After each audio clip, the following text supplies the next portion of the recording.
ચોટીલાના પ્રાંત અધિકારી હરેશ મકવાણા તેમની કાર્યવાહીને લઈ અને સતત ચર્ચામાં રહે છે, પરંતુ હવે એક નવો વિવાદ સામે આવ્યો છે અને સુરેન્દ્રનગરના એક આધેડ ઉંમરના વ્યક્તિએ કોર્ટમાં હરેશ મકવાણાની સામે એમની મૂછો મેળી અને ધમકી આપી હોવાની બાબત સામે આવીને હવે આખી બાબતને લઈ અને હરેશ મકવાણા પણ મેદાને આવ્યા છે। શું છે સમગ્ર મામલો, વિગતે ચર્ચા કરીશું। નમસ્કાર, હું છું ઉજ્જવલ અને આપ જોઈ રહ્યા છો નિર્ભય ન્યૂઝ।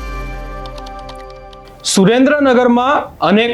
અનેક બાબતોને લઈ અને હરેશ મકવાણા ચર્ચામાં આવે છે અને હવે વિવાદ સામે આવ્યો હતો સુરેન્દ્રનગરમાં એક ખેતરનો રસ્તો ખુલ્લો કરવાની બાબતને લઈને, અને આખી બાબતને લઈ અને કોર્ટમાં પણ કેસ ચાલતો હતો અને કેસ ચાલતો હોવાને લઈ અને જે અધિક કલેક્ટરની કોર્ટે ચુકાદો આપ્યો હતો કે આ રસ્તો ખુલ્લો કરી દેવો અને રસ્તો ખુલ્લો કરી અને લોકોને ચાલવાનું માર્ગ આપવું। હવે આ જ આખી બાબતને લઈ અને કોર્ટનો ચુકાદો આવ્યો અને કોર્ટની બહાર નીકળતી વખતે મૂછે તાવ આપી અને જે આધેડ હતા સુરેન્દ્રનગરના, જેમનો ખેતર છે, એ વ્યક્તિએ જે હરેશ મકવાણા છે એમને એવું કહ્યું કે રસ્તો તો આજે પણ નહીં આપું કે કાલે પણ નહીં આપું, જે થાય તે કરજો। અને આ જ આખી બાબતને લઈ અને વિવાદ થયો। વધુમાં આ સમગ્ર બાબતને લઈ અને હરેશ મકવાણા દ્વારા શું કહેવામાં આવ્યું એ પણ સાંભળી લઈએ।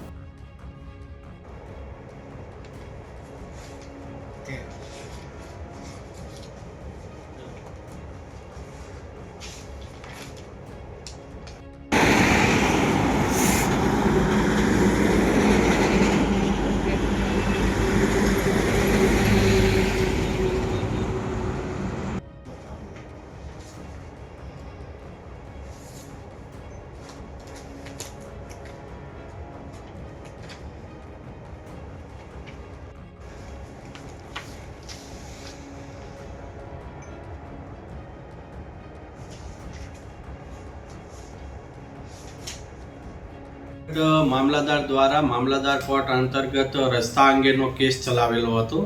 અને જેમાં રસ્તો ખુલ્લો કરવા અંગે હુકમ થયેલો હતો। જે હુકમની વિરુદ્ધમાં નાયબ કલેક્ટર ચોટીલા ખાતે અમારી કોર્ટની અંદર આ રિવિઝન અરજી દાખલ કરી હતી અને એમની સુનાવણી ચાલી રહી હતી ને સુનાવણી પૂર્ણ થયા બાદ જે હાલના જે અરજદાર હતા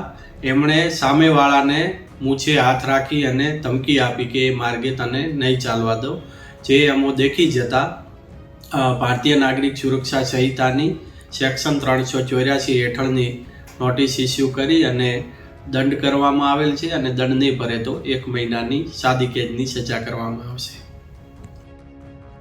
આ આખા વિવાદને લઈ અને તમે હરેશ મકવાણાને પણ સાંભળ્યા। અહીંયા આપણે અનેકવાર એવું જોયું છે કે હરેશ મકવાણાને લઈ અને અનેક ચર્ચાઓ થાય છે, કારણ કે તેઓ સુરેન્દ્રનગર અને ખાસ કરી અને ચોટીલામાં જે કાર્યવાહી કરી રહ્યા છે, જે ડિમોલેશન કરી રહ્યા છે, જે ભૂમાફિયાઓ છે તેમની સામે તેમની જે કાર્યવાહી છે, આ આખી બાબતને લઈ અને તેઓ અનેકવાર ચર્ચામાં પણ આવતા હોય છે। પરંતુ જો એકવાર કોર્ટે ચુકાદો આપી દીધો હોય અને ત્યારબાદ જે આવી રીતે વર્તન કરવામાં આવ્યું હતું, આ વર્તન ક્યાંક ને ક્યાંક જે આધેડ હતા સુરેન્દ્રનગરના તેમણે આવું વર્તન કર્યું એ અયોગ્ય હતું અને આખી બાબતને લઈ અને જે પ્રાંત અધિકારી છે એમને આવી રીતે એમની સામે મૂછો મળી અને ધાક ધમકી આપી કોર્ટના જે ચુકાદો છે એનો અનાદર કરવું અને કહેવું કે જમીન તો આજે પણ નહીં આપું અને કાલે પણ નહીં આપું, અને આ તમામ કાર્યવાહીઓની વચ્ચે, આ તમામ નિવેદનોની વચ્ચે હરેશ મકવાણાએ જે કાર્યવાહી પણ તેમની સામે કરી એને લઈને પણ ક્યાંક ને ક્યાંક સવાલો તો ઊભા થઈ રહ્યા છે, પરંતુ વાત એ છે કે આ કાર્યવાહી યોગ્ય હતી। આ સમગ્ર બાબતે તમારો શું અભિપ્રાય છે અમને કમેન્ટ કરી જરૂર જણાવશો।